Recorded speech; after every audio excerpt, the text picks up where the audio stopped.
I gave them $22,000 for my sister's wedding, only to be told, "Come without your wife." So I walked away with a smile, and the fallout sparked a reckoning none of them were ready to face. "Please come without your wife." That was the message. No hello, no explanation, no attempt to sugarcoat the slap. Just 5 cold words sitting in the family group chat, like they meant nothing, like my wife was disposable, like I was too. The words blurred together. The first time I read them, my brain refusing to process what was right there on the screen. I blinked hard and read again, slower this time, hoping my eyes had deceived me. Then a third time, each word landing like a small stone in my chest. "Please come without your wife." 5 simple words, strung together with surgical precision. No warm greeting, no gentle lead-in, no attempt to soften the blow. Just a cold, clinical instruction delivered as if they were asking me to pick up milk from the store. The absence of punctuation made it feel even more brutal, like they couldn't be bothered to dress up their cruelty with proper grammar.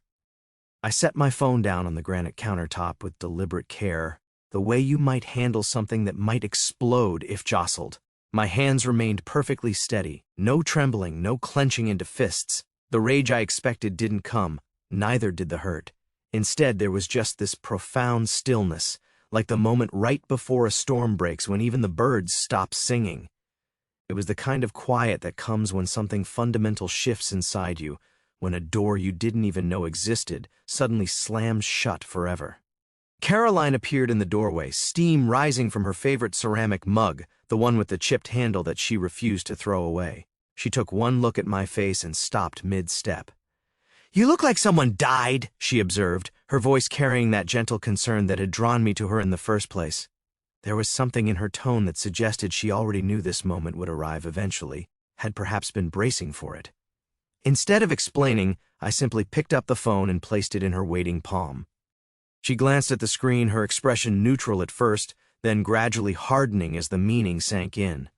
I watched her lips compress into a thin line, watched the small muscle in her jaw flex once, then twice.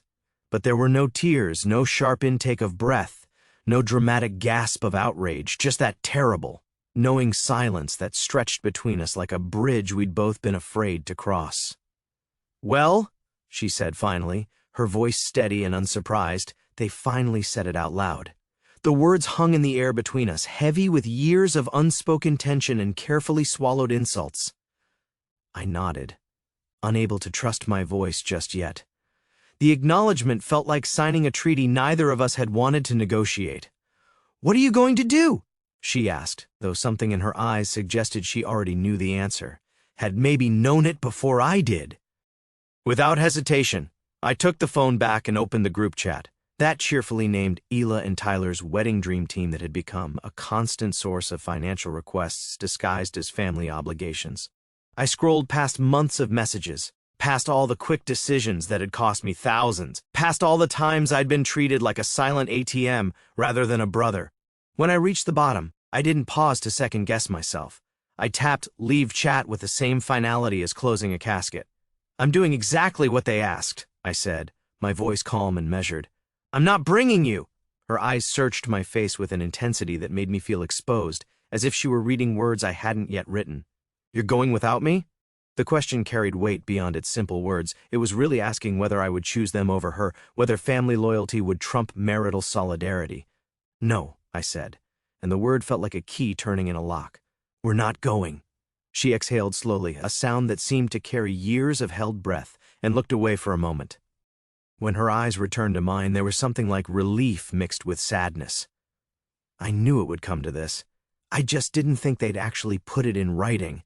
"Neither did I replied, marveling at their boldness, their complete confidence that I would simply comply with their demands as I always had before. But this time, they had finally pushed too far. For months, I'd been the wallet with no opinion. Isla cried on FaceTime about how expensive everything was, and of course, everyone looked at me. "You've always been the responsible one," Mom said. "She's your sister," Dad added. "She's never asked for anything before." They all lied. So, I paid for the venue, the flowers, the photo booth, the charcuterie wall, even the cake, especially the cake. 7 tiers custom imported icing, the kind of cake that costs more than rent. They took my money with smiles on their faces and then told me my wife wasn't welcome. For what?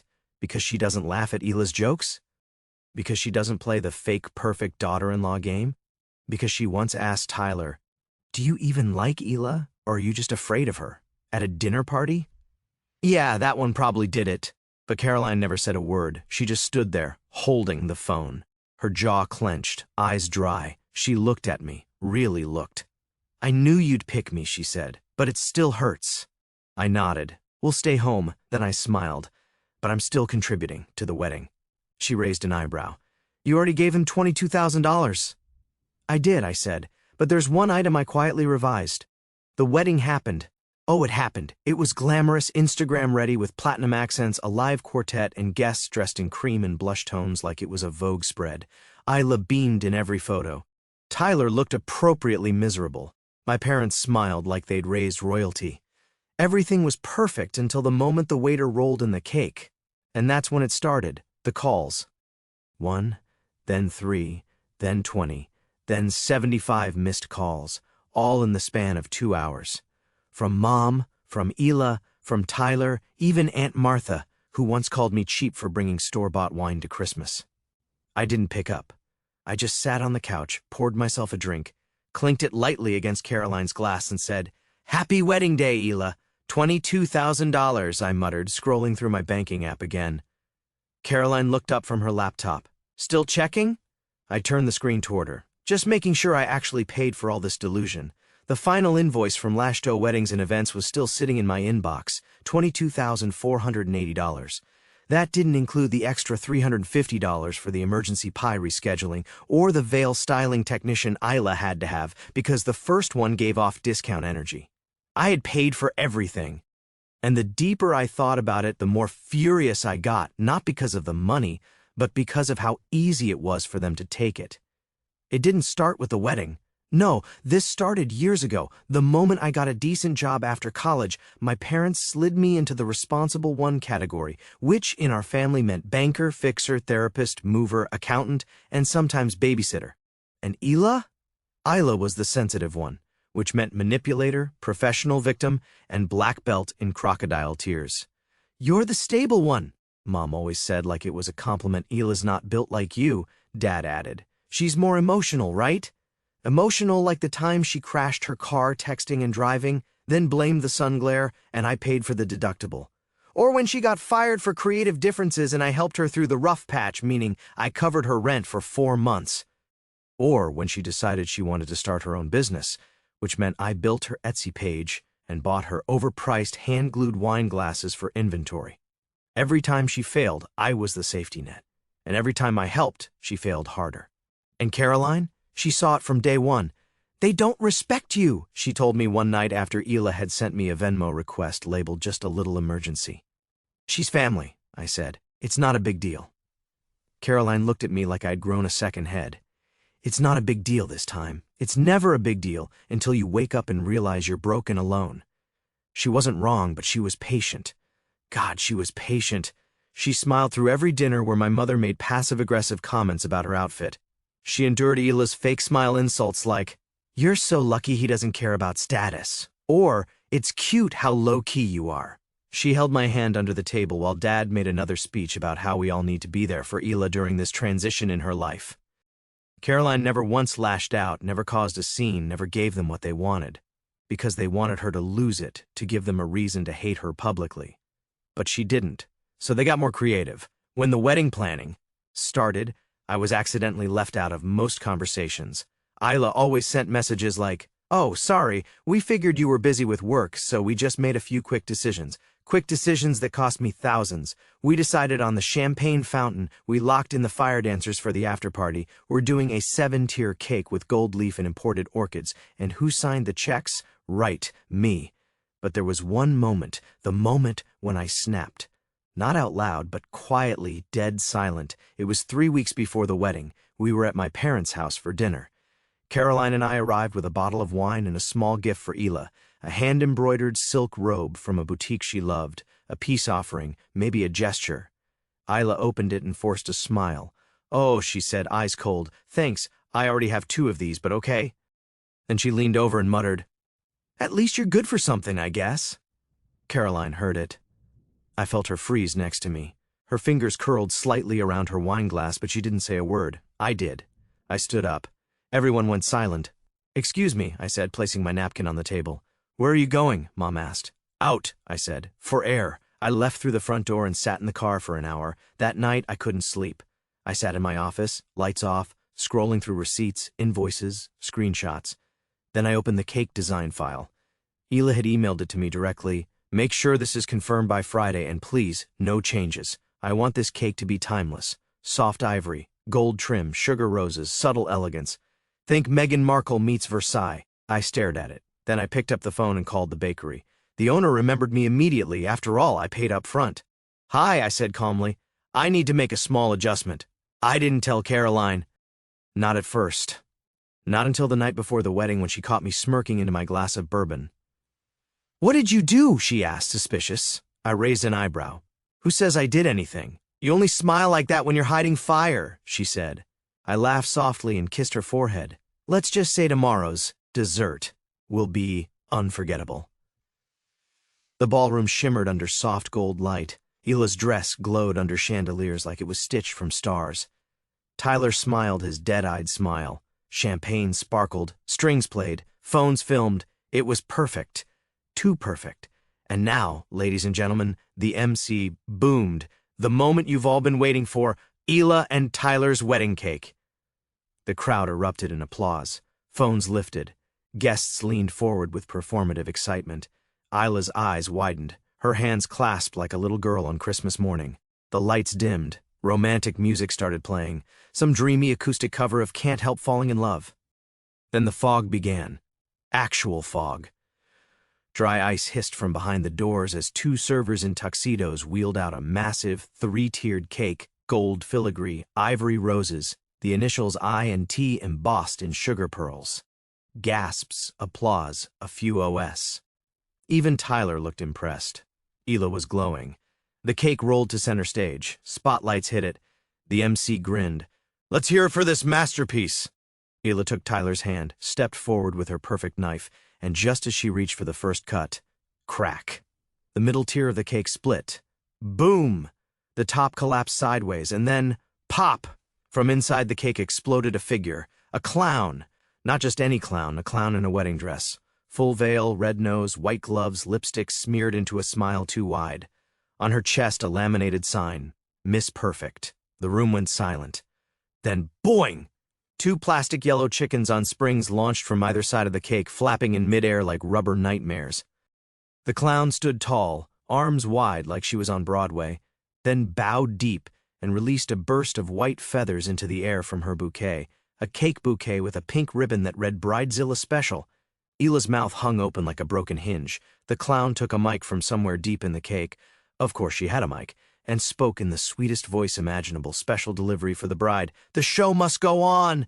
Laughter burst out. Some guests screamed. Others clapped instinctively, thinking it was a stunt. Someone yelled, "Is this part of it?"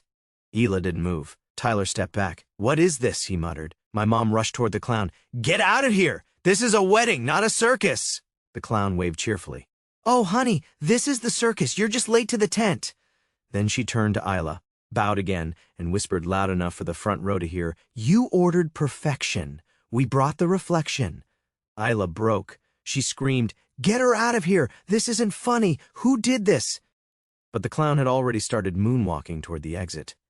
As she reached the back, she turned, winked at the nearest phone camera, and said with a giant grin, "Bye, Hila. You're the star now." Then she vanished through the fog. And somewhere on the internet, a hashtag was born, #clowncake, trending by midnight. I didn't even have to turn on the news. Caroline showed me everything from the guests' live streams. The moment the clown popped out, Caroline nearly choked on her wine.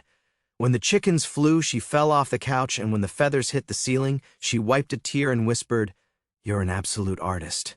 I raised my glass and toasted the screen. "Happy wedding day, Hila." The day after the wedding was silent, too silent. I woke up to the light hitting my face just right and the aroma of coffee drifting in from the kitchen.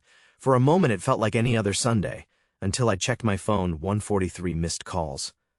Group chats were renamed to things like, "This isn't funny, you went too far, and you're dead to us." There were voicemails from my mom, from Hila, from relatives I hadn't heard from in years. And then there were the texts. How could you do this to your own sister? That cruel prank of yours wrecked everything. You humiliated our entire family. Mom's crying. Hila's not eating. Hope you're happy now, clown boy. I scrolled, sipping my coffee. Caroline walked in, robe tied loose, still half asleep. Anything fun this morning? She asked. I handed her the phone. She read 3 texts, then passed it back. Wow, she said. You really broke them. That afternoon there was a knock on our door. Not timid, not polite, aggressive. I opened it to find my mother standing there, wearing sunglasses like a celebrity trying to avoid paparazzi. Behind her, my dad, who looked like he hadn't slept. I said nothing. We need to talk, she snapped, pushing past me into the house. Dad followed, sighing deeply, like he already regretted everything. Caroline stayed in the kitchen. She knew better than to get involved. My mom stood in the middle of the living room, turned to me and hissed, "You ruined your sister's wedding." "She ruined my marriage first," I said evenly, and tried to pretend it didn't count. "Don't be dramatic," she scoffed. It was just one message. One message that said, "Don't bring your wife," I replied. Silence. "You humiliated her in front of 200 people," she said. "There was a clown," I said. "Yes," I added, "there was. She hasn't left her room in 24 hours, Dad said, as if that meant anything to me. "She might be traumatized," Mom added. "There are videos of it everywhere." "Oh, I've seen them," I said. "People seem to really enjoy the chicken launch." Mom's eyes narrowed. "You think this is funny?" "I think it's poetic," I replied. "She lost it.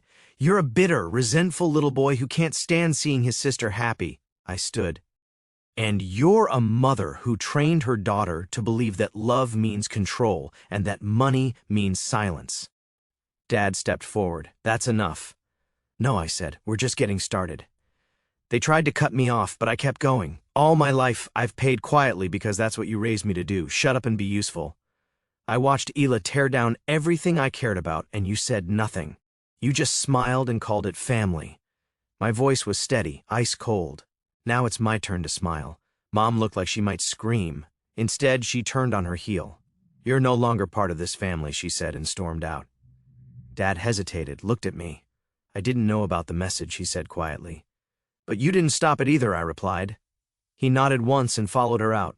The door closed, silence again. By Monday, the wedding clown video had 2.3 million views on TikTok. By Tuesday, there were remixes. By Wednesday, BuzzFeed ran a piece, "Bride Gets Clowned at Own Wedding," literally. Hila disabled all her accounts. Tyler moved out of the honeymoon suite early. Some said he went to stay with his cousin, others claimed he left the city entirely. I didn't care. I was finally sleeping again. The twist came on Friday. I was out running errands when Caroline called me.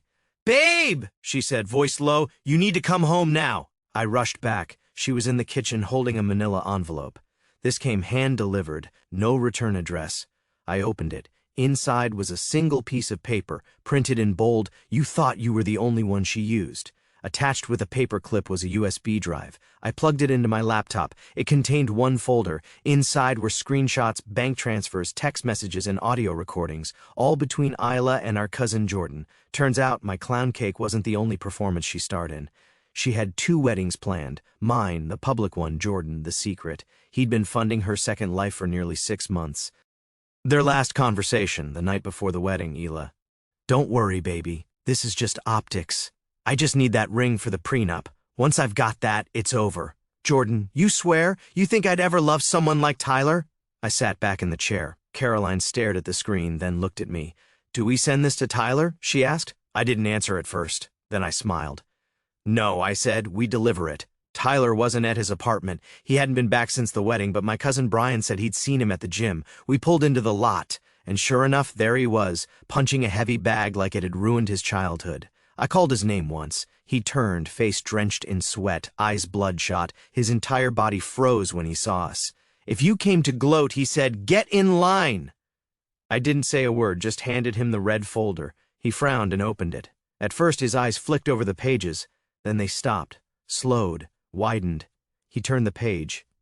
Another, then the photo. Isla in Jordan's apartment, her leg half bare, wineglass in hand. His hands started to shake. "She told me she needed a stable future," he said. "No," I said, "she needed a funding plan." He sat down on a bench, folder in lap, and covered his face with one hand. "She said I was the first man she ever really trusted. I sat next to him. She says that to whichever man signs the checks." He didn't cry. I could tell he wanted to, but he didn't. Instead, he whispered, "She's a black hole. She eats good things and spits out lies." I nodded. She almost got all of us. He looked at me and said something I didn't expect, "Thank you." We shook hands and I walked away. That night, Caroline and I made pasta. We opened a bottle of wine we'd been saving since last year. We laughed, and we let the world burn without us. By morning, Bridezilla Clown Cake had passed 4 million views. Clips were being used in memes. Someone auto-tuned the clown's line, "You ordered perfection." We brought the reflection into a song. It hit Spotify's top viral. Hila had vanished from social media. Jordan deleted his entire account, but the internet remembers. Screenshots, hashtags, reaction videos. She became a cautionary tale. 4 days later, my parents called. I didn't answer. Then came the email, "Whatever was between you and Hila, you took it too far. You've disgraced this family." I replied with one sentence, "I didn't disgrace this family. I documented it. Blocked. Simple. Done." A week passed, then a letter arrived, no return address. Inside was a crumpled thank you card, written in Hila's handwriting. The words looked like they'd been scratched out of her soul. "You were always better than me. That's why I hated you. You never wanted anything from anyone. You just wanted to be left alone, and we couldn't even give you that. You won. I hope it was worth it." I read it once, then again. Caroline walked in and saw me holding it. "Is it an apology?" she asked. "No," I said. "It's a confession, but not the kind that heals anything." I didn't respond. I framed it instead and hung it in my office, not out of pride, but as a reminder, never again. It's been 2 months. Caroline and I are flying to Portugal next week, our first real vacation. No obligations, no fake invitations, no sister begging for handouts. I changed my number, deleted the family chat, and started therapy. And something strange happened. People, distant relatives, even old high school friends, started messaging me privately. "I wish I had the guts to do what you did. You were right to walk away." That clown cake was iconic. It became more than a moment. It became a line in the sand, a declaration: no more. No more pretending, no more funding dysfunction, no more carrying people who spit in your face when your wallet runs dry. Caroline and I toast to it every Friday now. She raises her glass and says, "To Miss Perfect." And I add, "Long may she be off the throne."